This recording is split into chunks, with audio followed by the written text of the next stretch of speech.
Hörmətli dostlar, dəyərli həmkarlar, keyfiyyət mütəxəssislərimiz, keyfiyyətin idarəetməsi mövzusu ilə davam edirik. Uyğunluğun qiymətləndirməsi, tikinti və bir sıra başqa sahələrdə şamil olunur. Bununla bağlı Azərbaycan Akkreditasiya Qurumunda hansı sahələri əhatə etdiyi ilə bağlı məlumat vermişdim. Keçən videoda, bugünkü videoda hal-hazırda mövcud Azərbaycanda vəziyyətlə bağlı danışmaq istəyirdim.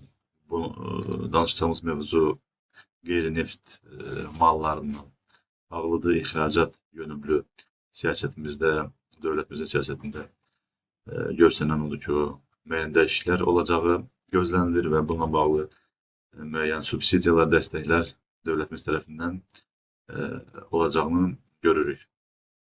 Biz isə keyfiyyət mütəxəssisi olaraq bu mövzuda necə dəstək ola bilərik və burada görəcəyimiz işlər nələr olacaq?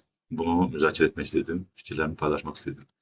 Bildiyiniz kimi, bir məhsulun ixrac edilməsi ilə bağlı bir sıra sənədlərə ehtiyac var. İxracat edilməsi ilə bağlı uyğunluğun və keyfiyyət sertifikatının olması zərurəti var. Bununla bağlı Azərbaycan Akkreditasiya Qurumunun bir sıra dövlətlərlə memorandum imzalandığını biz görə bilirik. Burada mən özəlliklə Türk haqqı qeyd etmək istəyirəm. Çünki Türk haqqının çox gözəl nümunəsi ola bilər bizim üçün. Bu yöndə Türk haqqının gördüyü işlərlə daha yaxından tanış olmaq üçün və Azərbaycanın da yeni ilə ixrac potensialını artırmaq üçün bu praktikanı Azərbaycanda tətbiq etməklə bağlı fikirlərimi paylaşmaq istəyirəm. Demək, hər hansı bir məhsulun ixrac etməsi ilə bağlı biraz öncə danışdığımız kimi sertifikatların, müəyyən sertifikatlarına, uyğunluq sertifikatlarına olması zərurəti var. Ölkənin, ixrac olunacaq ölkənin tələblərinə uyğun sertifikatlarının mövcudluğu lazımdır. Buna görə bu memorandumu, bu sazişi nəzərə alaraq ixracat yönümlü sənədlərimizin uyğunluğun qiymətləndirməsi sahəsində akkreditasiya olunmuş qurumlar vasitəsilə sertifikatlarımızın ixrac olunacaq məhsulla uyğun hazırlanması tələb olunur.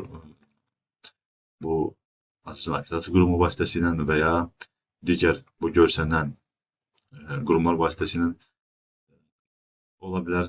Özəlliklə Türk haqqı qeyd etmək lazımdır. Çünki Türk haqqı International Accreditation Forum çərçivəsində bir sıra ölkələrə ixrac edə biləcək potensialı var. Ona görə Türk haqqı vasitəsilə alınan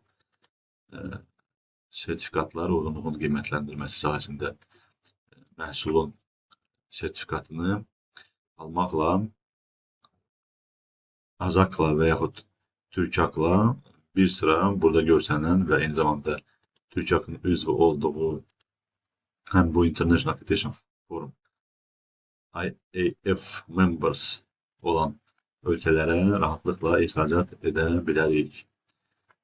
Bugünə bu qədər. Diqqətinizə görə təşəkkür edirəm.